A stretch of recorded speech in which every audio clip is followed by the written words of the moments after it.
অতীতে আপনাদের একটা পরিচয় আমার জানা আছে। তারপর একটা গুণ ছিল, খুব সুন্দর গান গাইতে পারত।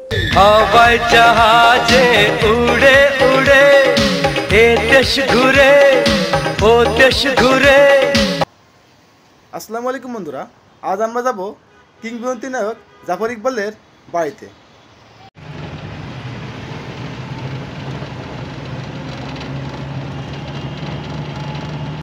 কিংবদন্তি নায়ক জাফর ইকবাল, যিনি ছিলেন একজন স্টাইলিস্ট হিরো। জাফর ইকবাল 1950 সালের 25শে সেপ্টেম্বর ঢাকার গুলশানে জন্মগ্রহণ করেন। তারা 4 ভাই বোন। তার বড় বোন শাহনাজ রহমতুল্লাহ ছিলেন সঙ্গীত শিল্পী এবং তার বড় ভাই ছিলেন একজন পরিচালক।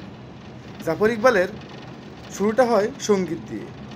নায়ক রাজ্জাকের বদনাম ছবিতে প্রথম গান গেয়ে তিনি অনেক সুনাম অর্জন করেন।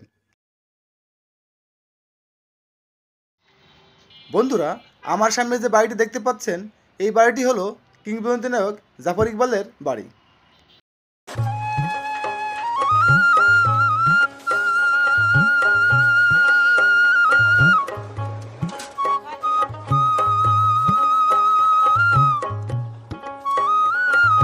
নায়ক জাফর ইকবালকে বলা হয় চিরসবুজ নায়ক।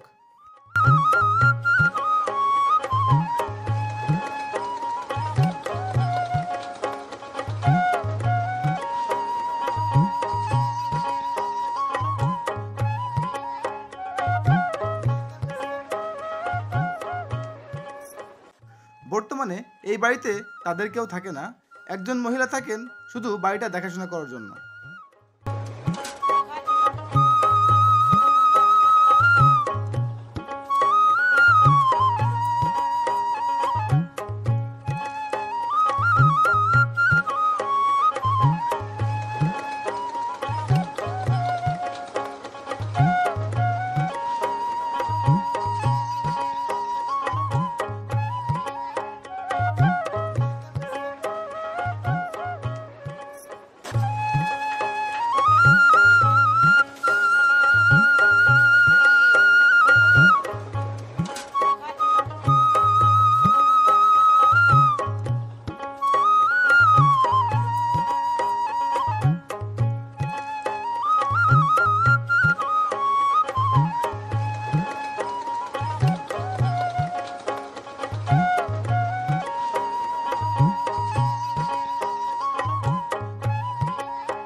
বন্ধুরা, সেলিব্রিটিদের এমন নিত্য নতুন তথ্য জানতে আমার চ্যানেলটি সাবস্ক্রাইব করে পাশেই থাকবেন।